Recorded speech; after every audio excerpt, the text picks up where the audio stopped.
Buenos días, queridas. Damos inicio al capítulo de hoy en inglés del libro La presencia mágica. Vamos a comenzar con nuestro ejercicio de centramiento, contemplando nuestro tubo de luz y nuestro cinturón electrónico. Comenzamos a inhalar por la nariz, retener y exhalar lentamente por la nariz. Visualizando y sintiendo nuestro cuerpo envuelto en una destellante luz blanca, manteniendo siempre la imagen, reconociendo y sintiendo intensamente la conexión entre nuestra forma exterior y nuestra presencia. I am, centrando toda nuestra atención en nuestro corazón, visualizándolo como un gran sol oro.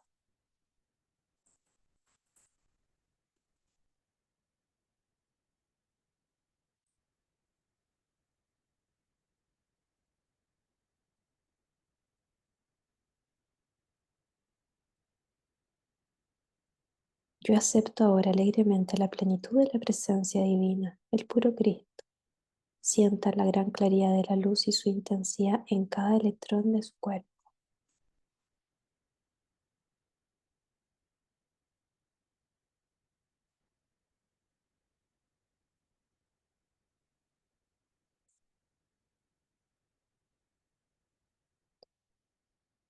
I am, yo soy una hija de la luz. Yo amo la luz. Yo sirvo la luz. Yo vivo la luz. I am, yo soy protegida, clarificada, colmada, sostenida por la luz. Y yo bendigo la luz. Gracias. Está cumplido. Damos inicio al capítulo.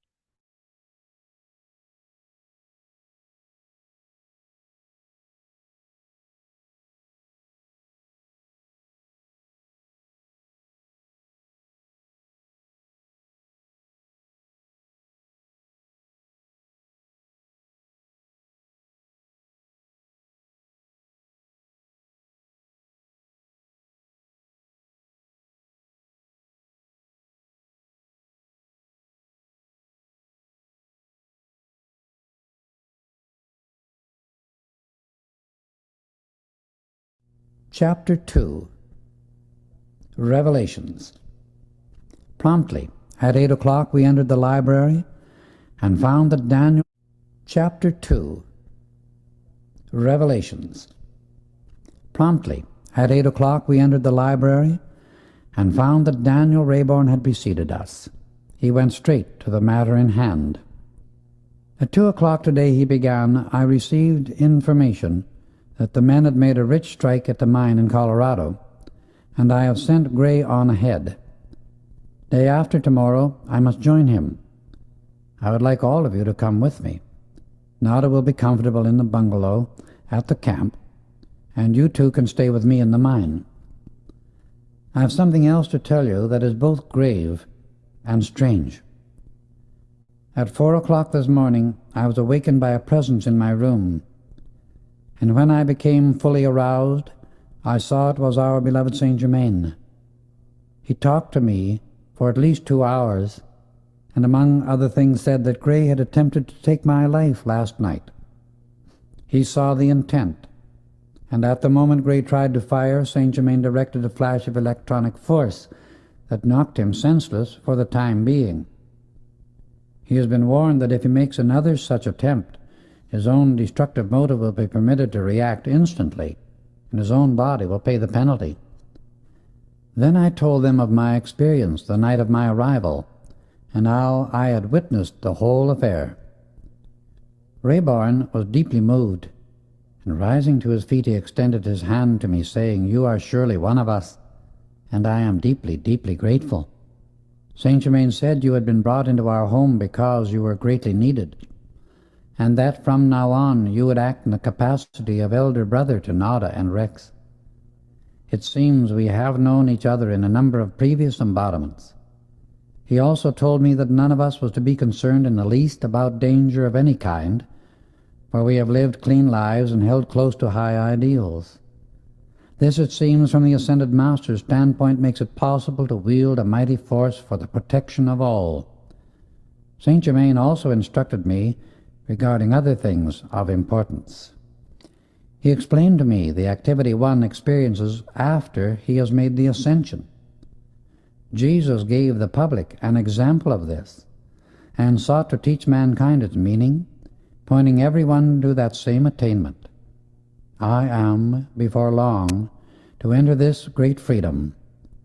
Our beloved Master made it very clear that one is sometimes raised into this condition, previous to or near the change called death, but all must accomplish it from the physical side of life. If the silver cord of light flowing into the body has been withdrawn, it is impossible to illumine and raise that body, and the one thus striving must re-embody once more in order to attain the final freedom from the physical side of human experience. All ascensions must take place consciously. For this Ascended Master attainment is the complete victory over all outer experiences through the personal self. I shall read you his own words, which I took down at his direction. Turning to a portfolio which lay upon his desk, he opened it and read, "So-called death is but an opportunity for rest and reattunement of the faculties of the personal consciousness. This is to free them from the turmoil and discords of earth long enough to receive an inflow of light and strength that will enable the outer activity of the mind to take up the work of physical experience again. Physical embodiment is for the purpose of preparing, perfecting, and illumining a body which can be raised to blend with the body of the mighty I Am Presence. We call it the magic presence. Jesus referred to it as the seamless garment. In this body, which is made of pure electronic substance, the individual has complete freedom from all limitation, and through intense devotion to the mighty I Am Presence, anyone can release its power to the point where he can see this blazing body of substance, so dazzling that at first one can only gaze upon it for an instant, because of the intensity of its light. Through such devotion, one begins to manifest more and more of his own individual, conscious dominion over all manifestation. This is everyone's eternal birthright, and the purpose for which all decreed the journey through human experience. When the one striving for such freedom has reached the point where he releases any amount of light he desires from his electronic body instantly by his own conscious command, then he can control all manifestation, no matter in what sphere he may choose to express. One has but to observe the world at large to see what discord in thought and feeling does to the beautiful bodies that nature provides for our experience in the physical part of life. In childhood and youth, the flesh structure of the physical body is beautiful, strong, and responsive to the demands made upon it.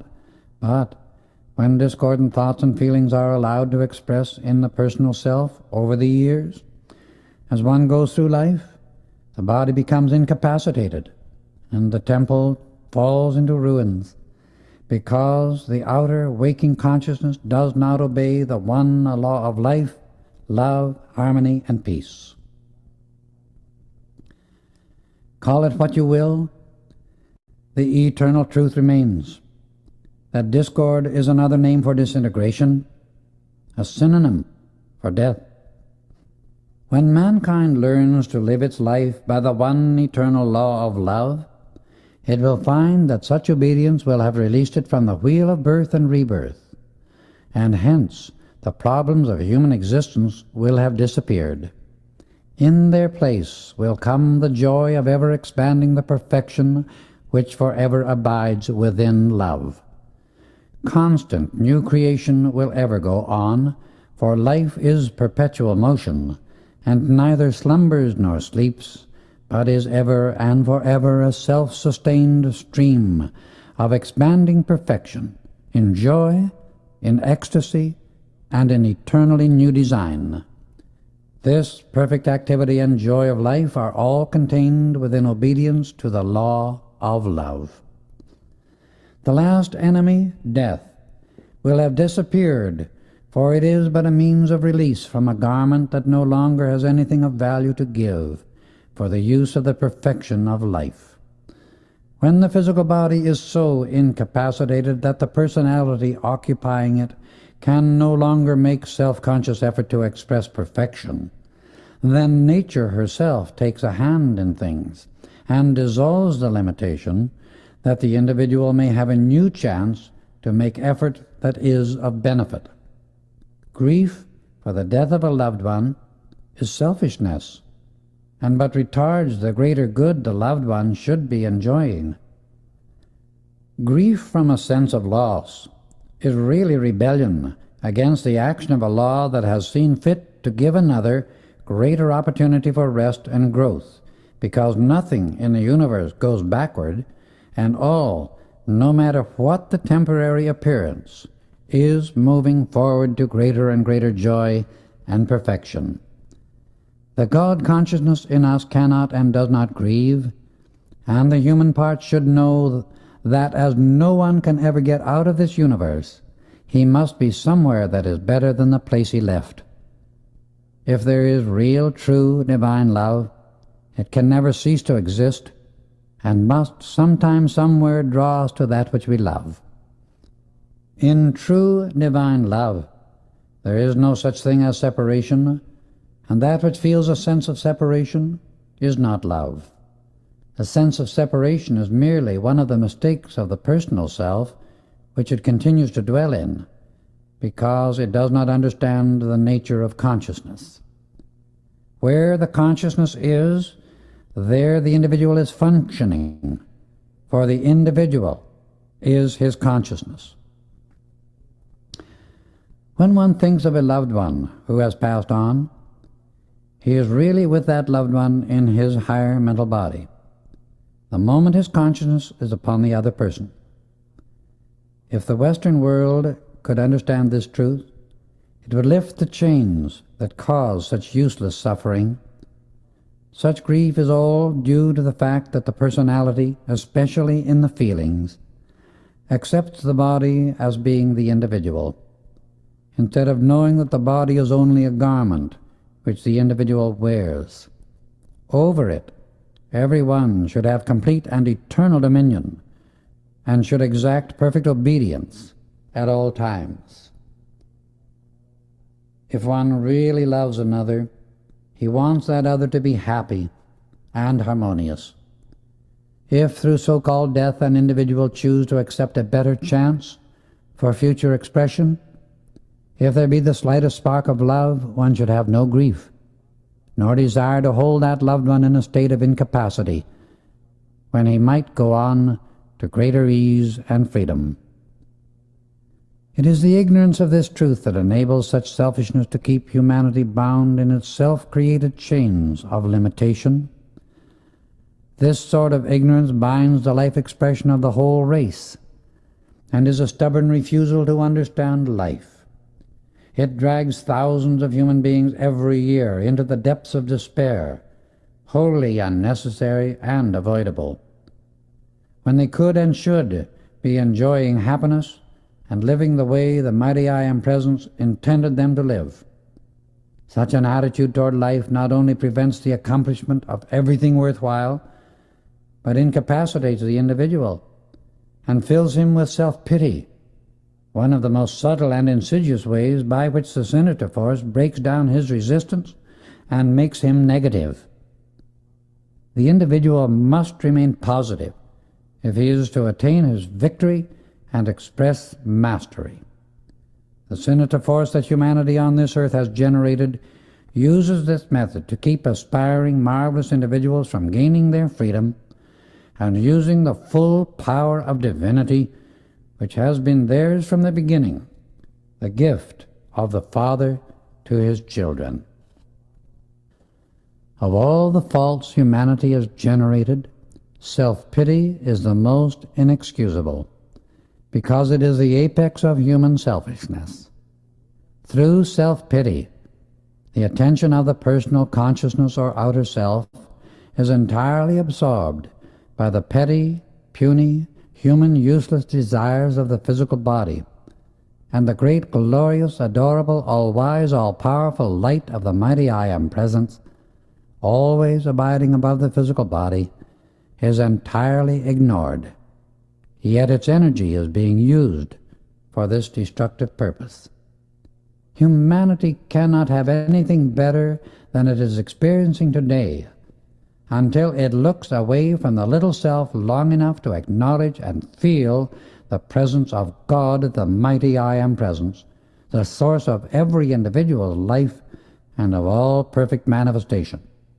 Grief is colossal selfishness, not love. Discord is selfishness, not love. Lethargy is selfishness, not love and not life.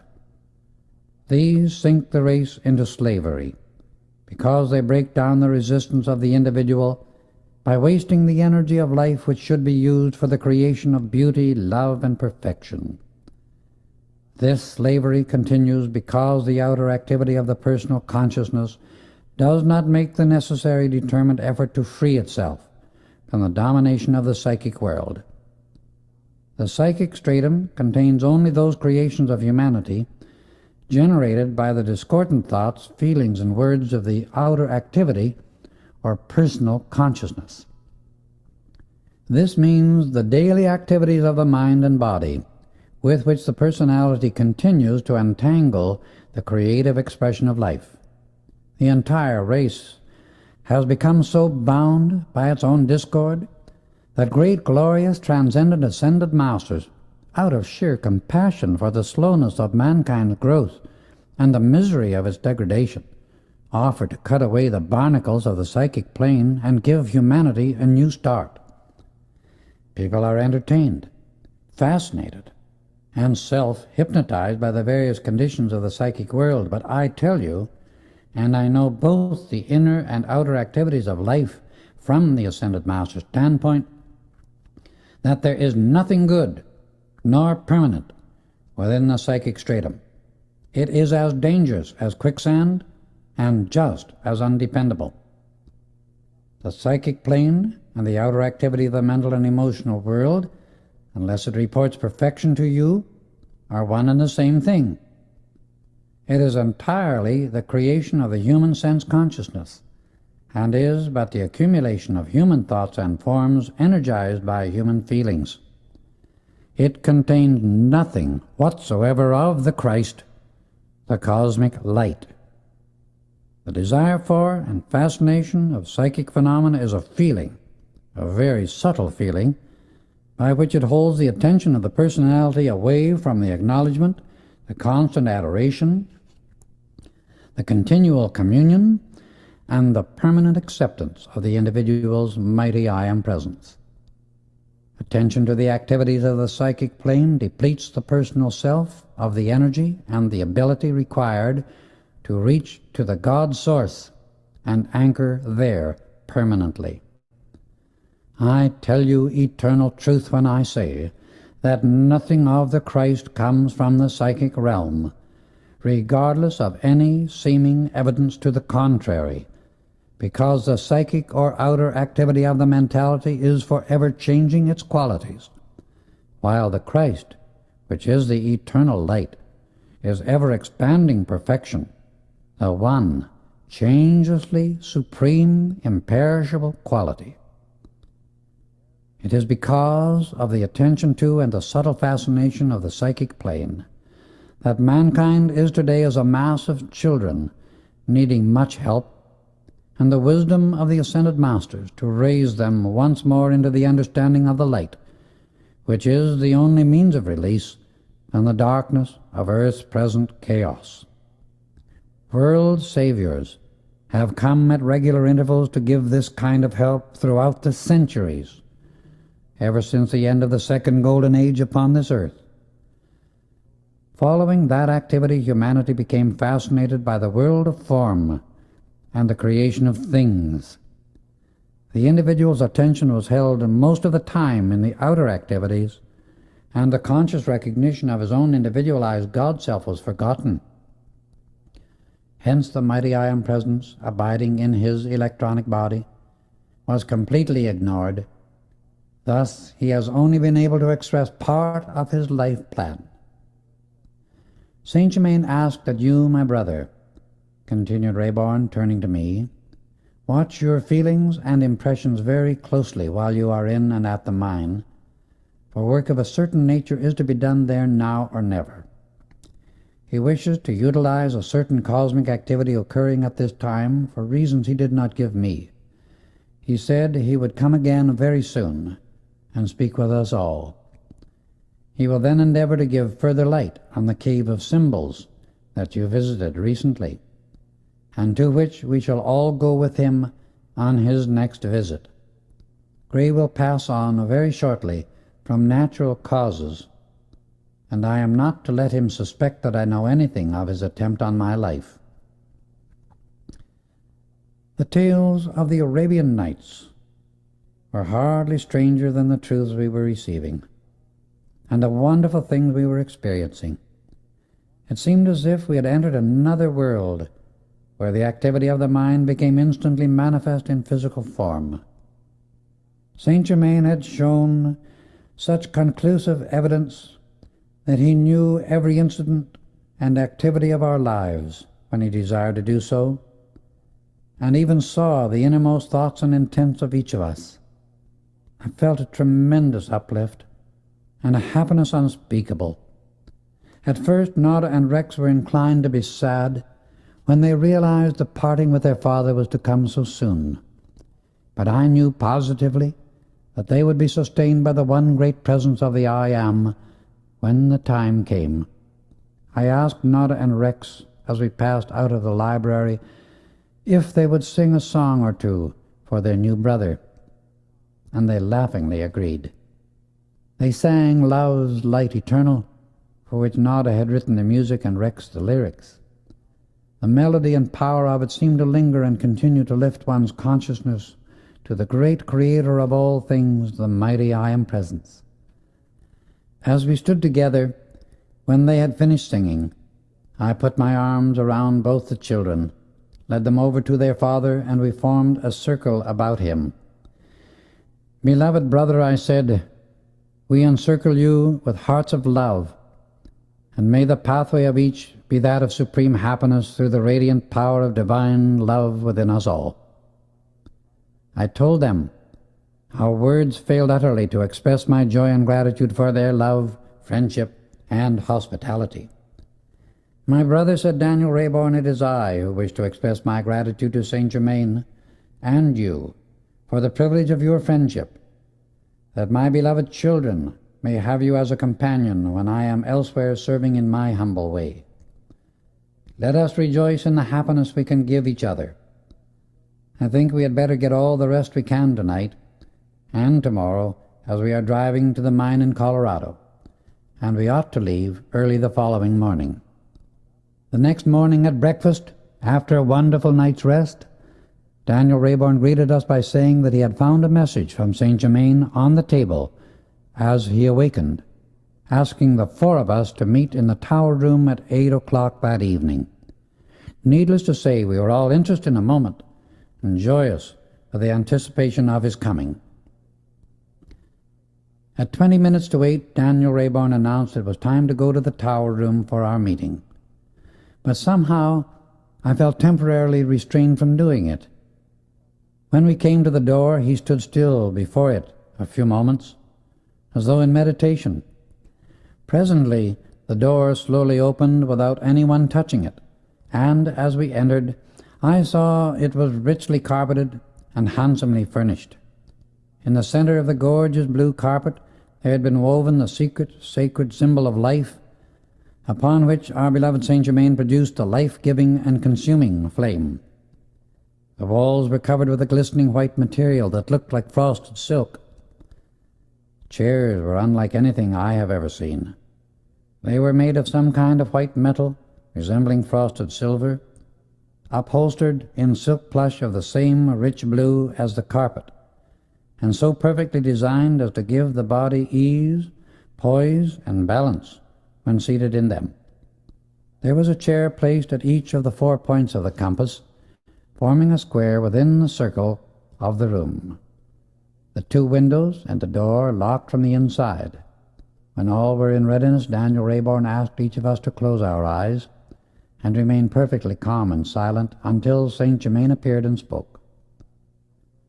In a few moments, a deep, rich voice said, "I bring you greetings, my beloved students." I opened my eyes, and there was the blessed, wonderful presence of our beloved Master. He stood fully 6 feet 1 inch in height, slender, royal, and real. His hair was dark brown, wavy, and abundant. His face portrayed a beauty, majesty, and power no words can describe. A face revealing eternal youth, with eyes of the deepest violet one can imagine, through which the wisdom of the ages poured out upon the world, expressing the love and mastery that are his.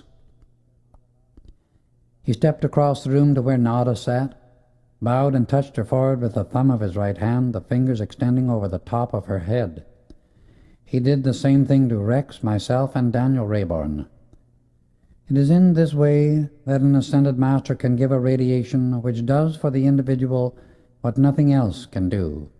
It is a tremendous aid in clearing the mind, for it releases certain higher activities from within the student's inner bodies, while he is within the master's aura. Beloved ones, he began, this evening I have come to explain certain laws that will enable you to manifest dominion over human limitation, once you know and fully understand the life principle within your human body. Then you will know and feel that it truly is all-wise and all-powerful.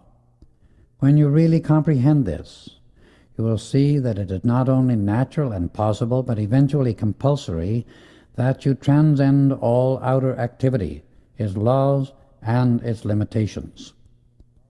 These come into existence through ignorance, and expressed in the outer activity because the intellect is allowed to act without the light from within the heart illumining it.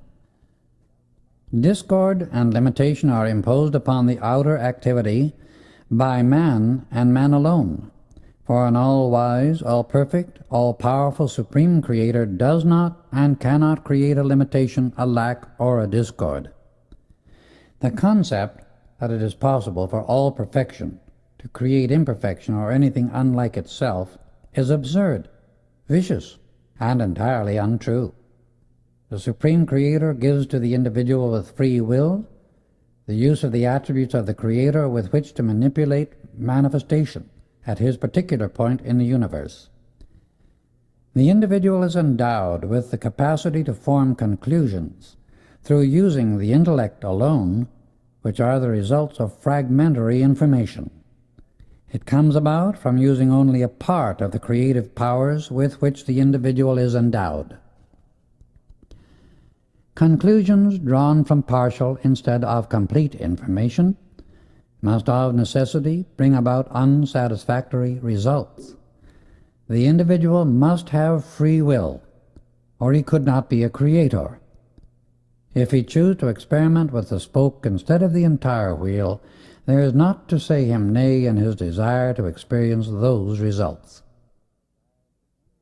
His wheel of manifestation cannot be and is not complete until he recognizes his mighty I Am Presence, for it is the only source that knows all that is required to build any pattern of manifestation that produces perfection for him. All patterns of perfection are stored within the all-knowing, fathomless, dazzling mind of the mighty I Am Presence, and can never be made manifest in the physical world of mankind until the outer activity of the mind, which is the intellectual consciousness, is illumined by the ray of golden light within the heart.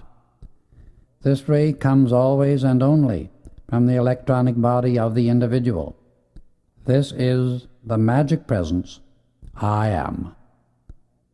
This mighty I Am Presence of mankind's being does not cognize and never can create the maze of confusion, chaos, and destruction that exists in the outer mentality and world of humanity, any more than the sun creates a cloud. It is the birthright and privilege of every individual to express the fullness of this glorious inner presence and power of perfection.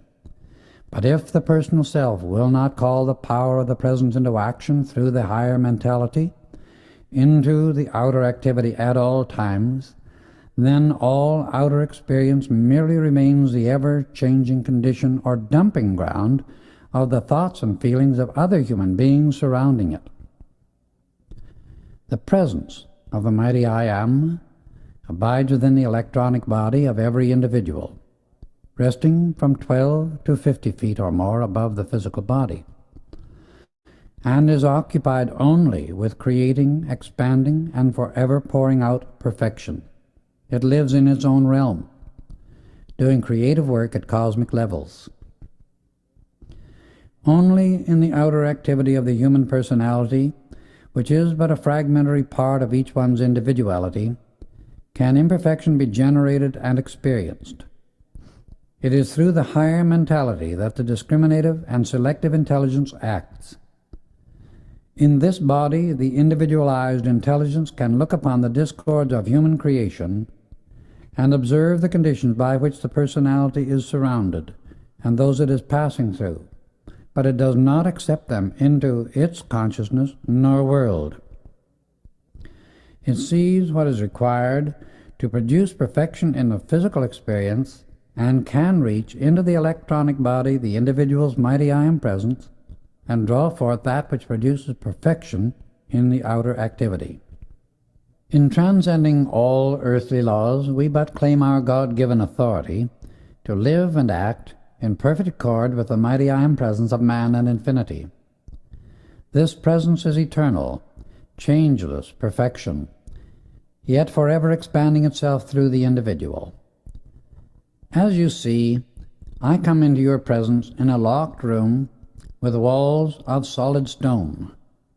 These seemingly impassable walls are no barrier or obstruction to the mighty I Am presence, any more than they are to an electrical impulse. This presence is the mighty Master within, the God-self of every individual. When one acknowledges, accepts, understands, and feels this mighty I Am presence, its limitless powers are released into his use. This home and room were dedicated to the ascended masters of love, light, and wisdom at the time the tower was built, and it will continue to be a focus for their activity as long as they desire to use it. When the shell, which means the discord of the outer self, is dissolved, not by passing through the change called death, but by consciously raising and illumining the body and its every activity by the light of the mighty I Am presence, its power is released into the outer world through the individual, and he manifests complete mastery, the dominion that was given him in the beginning by the Father. Through his consciousness, every human being can release the limitless power of the mighty I Am presence. When one disciplines his outer faculties and makes them obedient to his conscious command of perfection, he is then able to let this tremendous power flow through him unobstructed and use it constructively. Within each of you is this same mighty power that I am using. You can use it as I do, when you acknowledge, accept, and admit at all times that the mighty I Am presence is always in action. This is the cosmic Christ, and the only consciousness in the universe that can say, I am. The thinking flame of God is the only activity of life anywhere in manifestation that can acknowledge its own individualization, use the creative word of God, and send it forth into the universe to cause manifestation. Only the Son of God, which means the individual with free will, can decree as God decrees and say, I am. Whatever quality follows that sound, spoken into the ethers, becomes a manifestation in the world of substance, and thus becomes a form.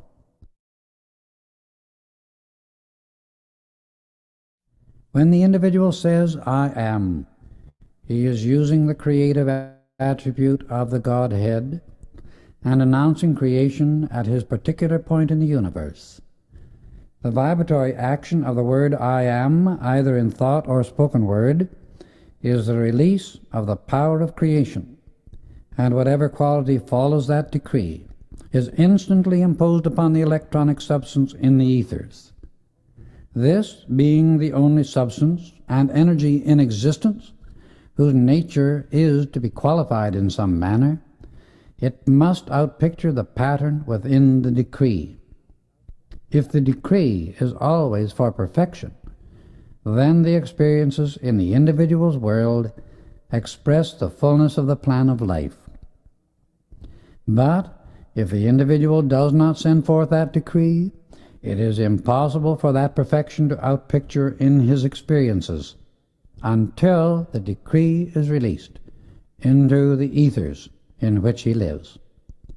Every individual can think perfection at every instant if he only will, and it takes no more substance and energy to build beautiful, perfect forms and experiences than it does the imperfect. But if the individual wants this perfection expressed in his own world, he must use his own energy to utter the decree which will release that perfection unto him. Such is a law of his being, and nothing can change it. Life is the only presence, intelligence, and power that can act, or ever did act. These three activities within life are coexistent everywhere. The pure electronic light which fills infinity is the self-luminous, intelligent substance of the mighty I Am Presence, existing at all points, and of which all forms are composed. Discord and limitation can build a film, so to speak, around this substance, shutting off at least to some degree the radiance of its light. But imperfection of any kind can never enter in to the electronic substance itself. The discords and limitations that humanity has wound around itself are due to the activities of the intellect and the emotions, which have not been trained to look within the light of the individual's own mighty I Am Presence for the plan of perfection upon which each one should construct all his outer activities. This perfect plan does not exist anywhere except within the mighty I Am Presence. When the intellect and emotions are purified and illumined by the light of this great presence, then the perfect ideas and activities within it can flow through the personality without becoming distorted by the fragmentary information in the outer activity of the consciousness.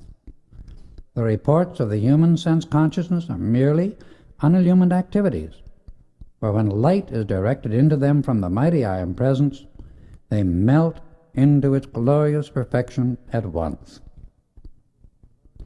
Love, peace, balance, order, and perfect activity, or the coordination of all outer activities with the patterns of perfection from the presence, can only be brought about by the one great light, the I Am. There and only there does the design of perfection ever exist. If the student or individual will fix his attention with determined tenacity and hold it upon the mighty I Am Presence, he can release such divine love, light, wisdom, power, courage, and activity as he cannot possibly comprehend at present. Divine love contains the perfect activity of every attribute of the Godhead. When the individual enters the conscious path of self-mastery, he should fully understand and realize that from then on he is obligated to accomplish everything he attempts by the power of divine love from within his own I Am Presence.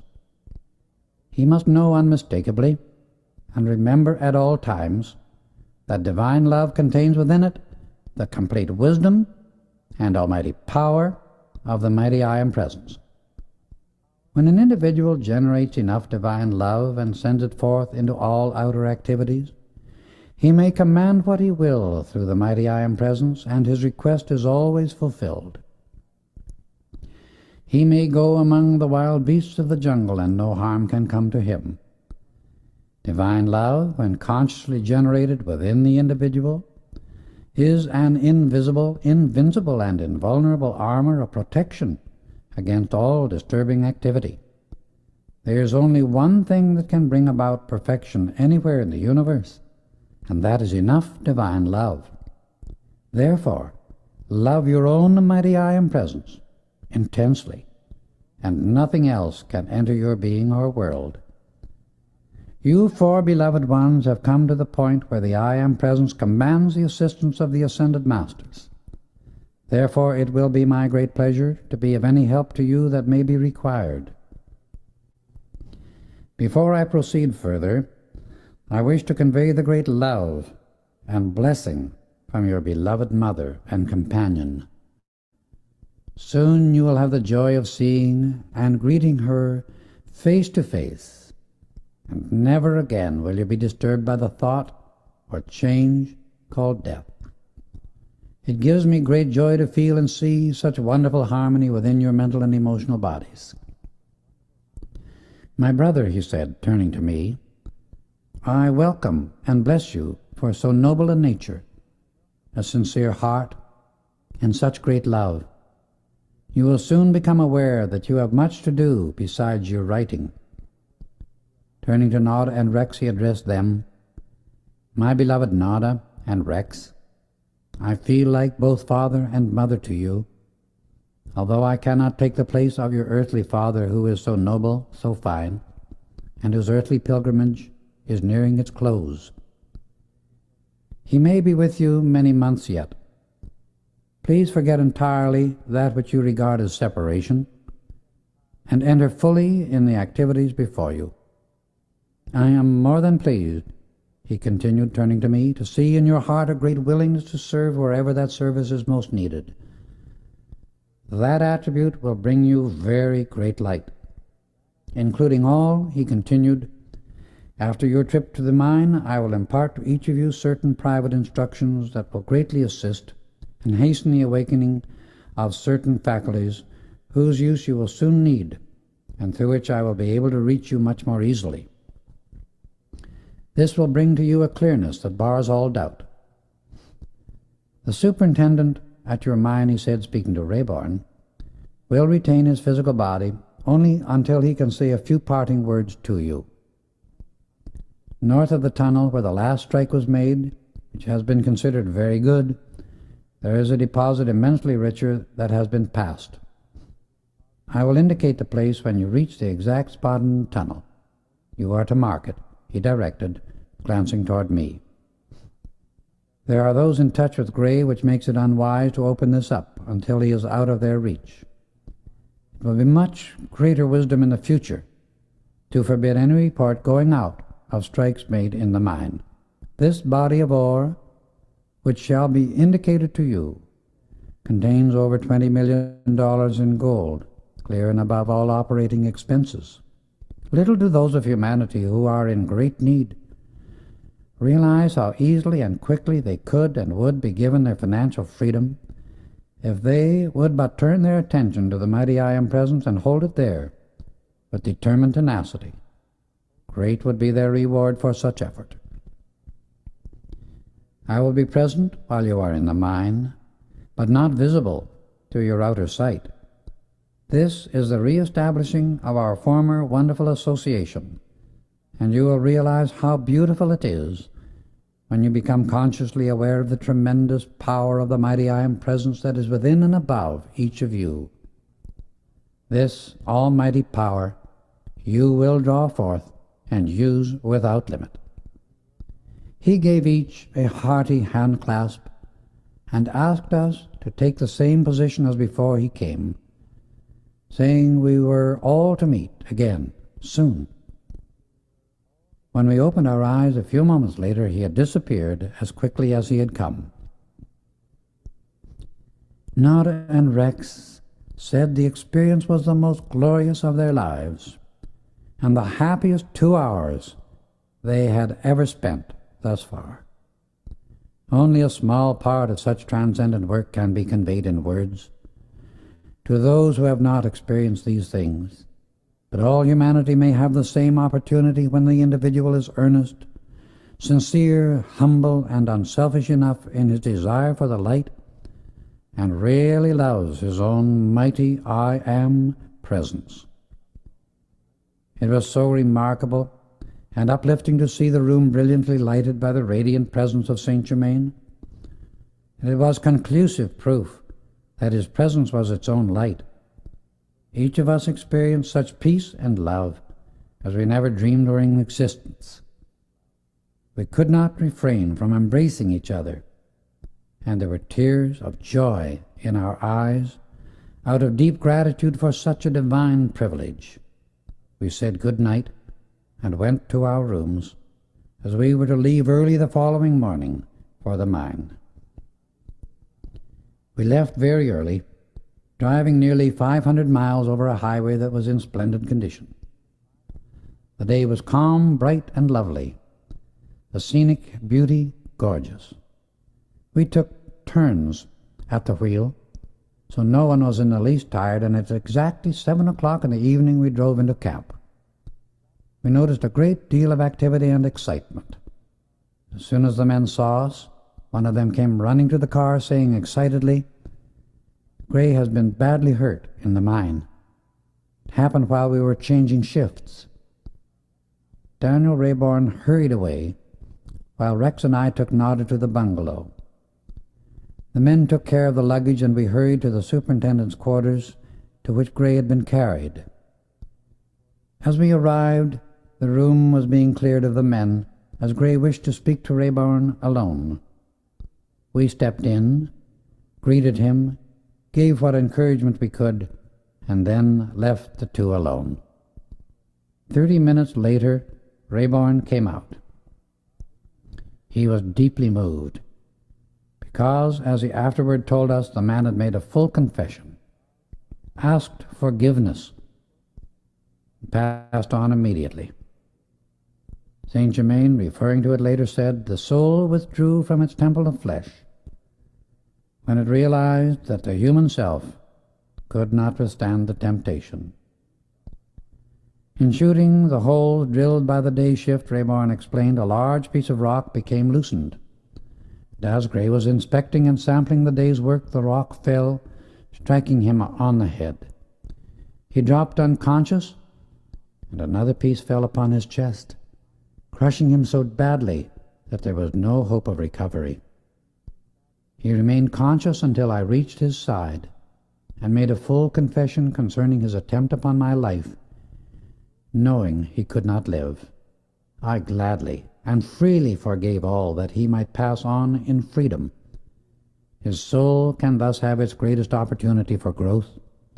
His gratitude was unspeakable for the opportunity to free his conscience and be forgiven. His passing was really in very great peace. We were all rather stunned by the suddenness and accuracy with which Saint Germain's statements were being fulfilled. At 11 o'clock the next morning, a short service was held in camp, and the body then taken to the railway station, some 3 miles away. Bob Singleton accompanied it to San Francisco, where Gray's mother and brother lived. Mr. Rayborn sent them a check for $25,000 and paid all expenses. In all my mining experience, I have never seen so marvelous a camp of men as Rayborn employed. Everything possible had been done for their comfort and convenience, no intoxicating drinks of any kind ever being allowed. The location of the mine was deep in the heart of very rugged mountains, and all possible was done to maintain the utmost harmony.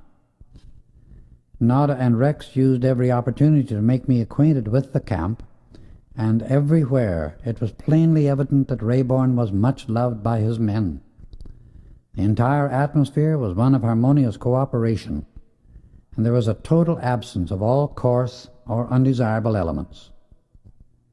It was Rayborn's custom to pay every man a bonus of $1 a day as long as any rich strike lasted. He made Bob Singleton a superintendent, for he was a fine, noble, upright, honest chap with splendid ability. We spent a wonderful day going through the concentrating plant. from which only the concentrates were shipped to the smelter. Most of the richer gold was free milling, being run into bullion and shipped direct to the mint in Denver. That night at dinner, Daniel Rayborn, in speaking of Bob Singleton, said, "I have long wanted to make Singleton our superintendent, for I feel that he is a man that can be absolutely trusted. I think we had better not go into the mine until he returns from San Francisco, which will probably be the second day after tomorrow. In the meantime, we can trace the surface outcropping and surveys. I want both of you boys to become familiar with the boundaries and all departments of the mine. I will show you the principal veins of ore at the surface. While we have had this mine for about 12 years, yet you will see as you go over it that we have really only explored a small part, although we have taken out millions of dollars in value." Singleton returned late in the afternoon of the fourth day, and plans were made to go carefully through the underground workings the day following.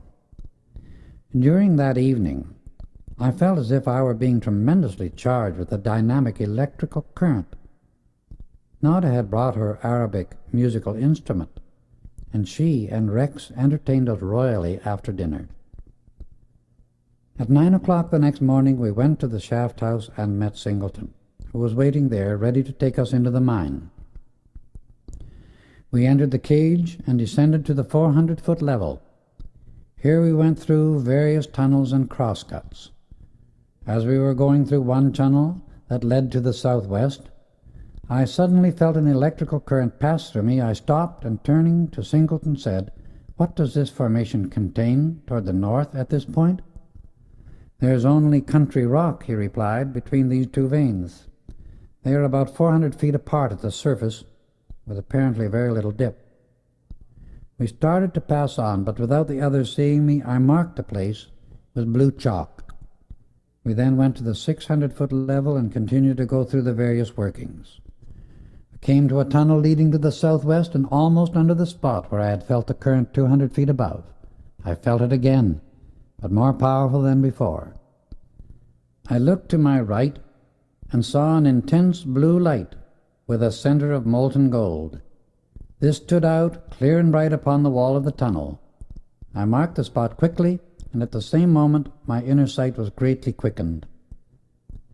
I saw clearly through the rock what seemed to be a great cavity between the two main veins, at least 200 feet apart. The opening was fully 200 feet high and nearly the same in circumference. A stringer or crack in the formation led into the top just about the 400-foot level. During an ancient volcanic activity, the ore had been forced to this point, forming very rich veins, but this crevice had allowed it to pour through, filling the cavity. It was one of those strange things that happen in nature, very seldom, of course, but nevertheless they do occur. The whole activity had been flashed on my consciousness in a moment, as all truly cosmic flashes do occur. I marked the spot, then went on with the others to examine the new strike. It was tremendously interesting. The two walls of the vein had suddenly widened in their formation, and at that point the large body of ore had been created, but it was not more than a tenth as large as the one I had marked. Just at this time, Bob Singleton was called away by one of his men, and I had a chance to explain to Rex and his father what I had been shown by St. Germain. I knew positively it was by his power that I had been enabled to see within the formation and mark its location. Rayborn decided immediately to have a cross-cut tunnel run in from the spot I had marked, to contact the ore body that had been revealed to me. When Singleton returned, Rayborn gave the order to have the men start work at once on this cross-cut. The superintendent looked at him in perfect amazement. However, none of his men ever thought of questioning anything he suggested, and Bob began making arrangements at once to carry out the order. Rayborn did give him a little explanation by saying, "Bob, I know you do not understand why I am having this done, but when this special work is accomplished, I will explain." "Mr. Rayborn," said Singleton, with a gentle, humble dignity. "It will always be my pleasure to carry out your orders without question." "I wish," continued Rayborn, "you would put the most rapid and trustworthy men on this part of the work. Use 3 shifts and finish it as quickly as possible." "How many feet can the men break down in 24 hours?" I asked the superintendent. "I think at least 10 feet," he replied, "more or less, according to the hardness of the rock. At that rate, I felt they would be able to reach the ore body in about 10 days, and I could have almost shouted for joy, because I knew there was no uncertainty about what they would find when they reached it." Rex and I liked Bob Singleton very much, for he seemed a man of fine, strong character, though very young for the type of position he held. He left us as soon as we came out of the mine, for there was a shipment of ore to be sent out that afternoon. "I have wired the foreman at the ranch," Rayborn explained, "that we will not return for 2 weeks unless something vitally important demands it, because I wish to stay here and watch the progress of the new crosscut tunnel." The days passed quickly, the work went steadily ahead, and we occupied our time writing, hiking, and enjoying the music that Nada and Rex gave us on the Arabian instrument, Bob Singleton joining us at dinner several times. The work on the tunnel cut through 48 feet the first 5 days. Each of the men received a bonus of $1 a foot, and Singleton $50 for the good work accomplished. Bob asked Nada and Rex if they would sing for the men one evening while at the camp. They both agreed, and Nada, as a surprise for everybody, wired to Denver for Arabic costumes, and when they appeared for their first number, the men almost went wild with joy.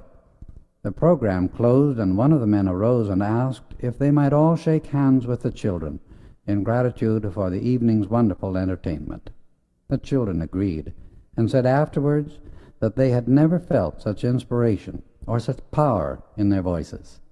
Both felt the Master Saint Germain had been present, and used the opportunity to pour his radiation through the music to the men, thus raising their consciousness and loyalty to a still greater height. This was his way of neutralizing the influence that had attempted to enter through Gray, which had been unable to accomplish its nefarious purpose. At 12 o'clock on the 11th day, I was in the office of the mine with Bob Singleton, when a man came rushing in, greatly excited, saying they had struck rich ore in the new crosscut. The superintendent looked at me, utterly speechless, so plainly did he show his surprise. It was then I realized that he had never really dreamed of finding ore in the new workings. Merely by the use of ordinary geological observations, this ore body never would have been located, for geologists seldom take into consideration the freakish formations that sometimes occur in nature, and that she does occasionally extraordinary things. This deposit would never have been found except by the superhuman power of our beloved Master. Singleton asked me to find Rex and his father and tell them the news. I hurried to the camp quarters and found them awaiting me at lunch. When I told of what had happened, we all silently gave praise and thanks to the mighty I Am Presence and our blessed Saint Germain for making this rich strike possible. Rayborn sent word to Bob that we would be ready to go with him and examine the new discovery at 1:30. Nada decided to await our report. When we reached the spot, I saw the last shots had broken well into the ore body, as the entire face of the tunnel was in ore.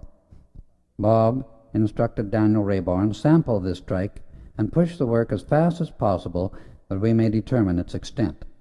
"I will," Bob replied, and went on to explain. "The formation in the ore deposit itself is much more easily drilled and broken than the ordinary rock." As we returned to the surface, he could stand it no longer and burst forth, "Mr. Rayborn, this is the most remarkable thing I have ever read or heard of in all my life. How did you know the ore was there? No outer signs indicated it." "Bob, my boy," he replied, "have patience. You will soon know. We shall prolong our stay another 10 days, and if I am not mistaken, They will make twice the speed in the ore body itself as they did getting to it. Keep this ore entirely separate from all the rest in the mine. I will explain the reason why later. That evening at dinner, Mr. Rayborn asked Nada, Rex, and myself to meet with him at 8 o'clock. I suggest, he began, as soon as we were all seated, that we take Bob Singleton into partnership with us as general manager of the entire mine, including what in the future will be known as the Master Discovery. I think he had better select an assistant of whom we shall approve. I feel certain he can be trusted as one of us. We have every evidence before us that all our beloved master said of the ore body is physically true. However, let us say nothing to Bob of this until the tunnel drift is through. The following days were filled with great activity and tremendous interest as the work progressed. Almost every evening, Bob was invited to dine with us that all might become better acquainted. 20 days after the ore body was reached, the tunnel drift was through to the opposite side, a distance of fully 200 feet, and Rayborn was more than happy that we had waited to learn the extent of it. The evening the tunnel was finished, he announced at dinner that Bob was to be taken in as one of the partners, and while the Master Discovery really belonged to Nada and Rex, they wanted him to share a certain specified interest in the mine in addition to his salary. Then he explained how the ore body came to be discovered. He gave a short description of our beloved Master Saint Germain, telling of the protection he and his family had been given for years, of the recent attempt upon his life and his escape. Tears of gratitude and joy streamed down Bob's cheeks as he tried to express his appreciation. "Your deep feeling," said Rayborn, "proves your sincerity to me beyond question. We shall all feel a great love for you, Bob, and I am certain you can be trusted as one of us." "I thank each of you," said Bob with sincerity, "and I will do my best to prove worthy and true to the trust you place in me, and for your very great kindness." It was then we learned that Bob had a sister, Pearl, of whom he was very fond, and who was his only living relative, with the exception of an aunt with whom she lived. "I expect Pearl," he continued, "to reach here tomorrow, as she is coming on to visit me for a time." He was very enthusiastic in his praise of her, and drew forth her picture from his pocket. She was about 18, remarkably good-looking, and yet one felt she had a tremendous strength of character, with a natural sense of poise and command. He told Daniel Rayborn of the desire he always had to provide the means for her university training, and with his recent good fortune of sharing in the mine, this became possible of accomplishment. The following day, Nada, Rex, Bob, and I drove to the station to meet Pearl. As the train stopped and the passengers were alighting, we saw someone rush into Bob's arms. It made us realize how dearly they loved each other. That evening, Bob told her of his new interest in the mine and the good fortune that had come to him.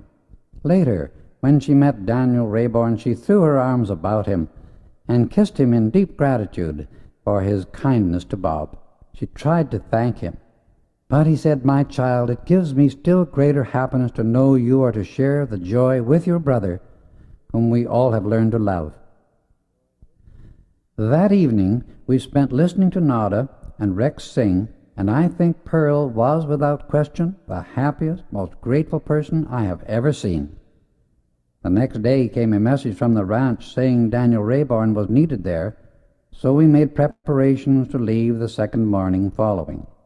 The assistant superintendent, whom Bob had chosen to help him, was to arrive at the camp 10 days later, and Nada persuaded Bob to let Pearl go back to the ranch with her until he had time to visit with her.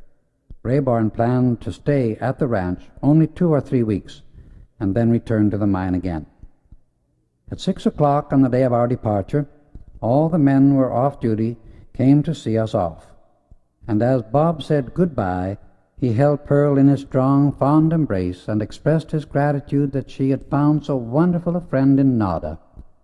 Rex and I took turns in driving that Daniel Rayborn might have a chance to become better acquainted with Nada's newly found friend. We noticed Pearl was a very close observer, and her appreciation of the beautiful scenery we drove through was very deep.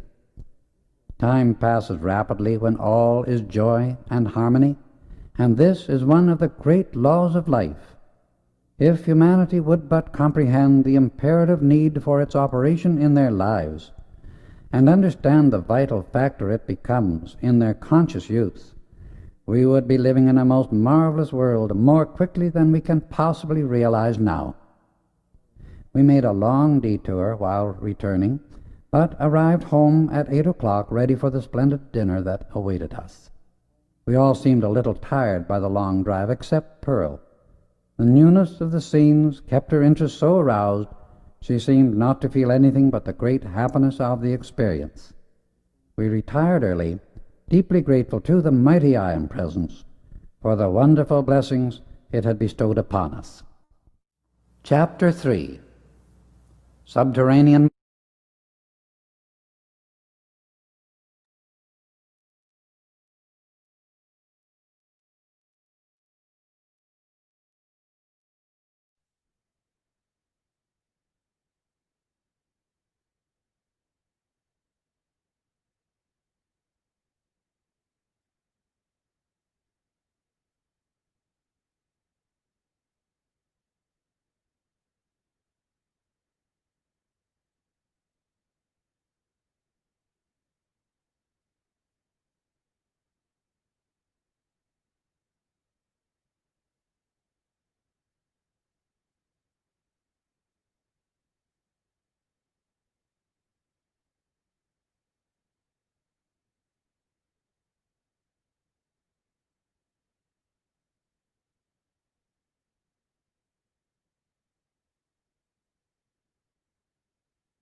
Gracias, queridas.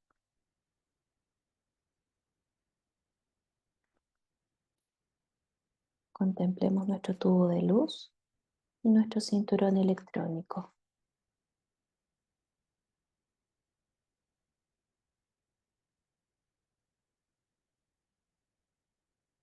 Contemplando nuestro cuerpo envuelto en esta luz destellante, blanca, manteniendo siempre esta imagen, reconociendo y sintiendo intensamente la conexión entre nuestra forma exterior y nuestra poderosa presencia YAM, centrando toda nuestra atención en nuestro corazón, visualizándolo como un gran sol oro.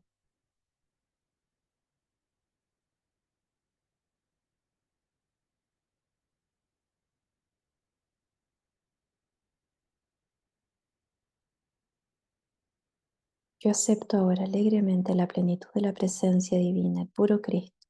Sientan la gran claridad de la luz y su intensidad en cada electrón de nuestro cuerpo. I am, yo soy una hija de la luz, yo amo la luz, yo sirvo a la luz, yo vivo la luz. I am, yo soy protegida, clarificada, colmada, sostenida por la luz. Y yo bendigo a la luz. Gracias, está cumplido. Tengan una hermosa semana.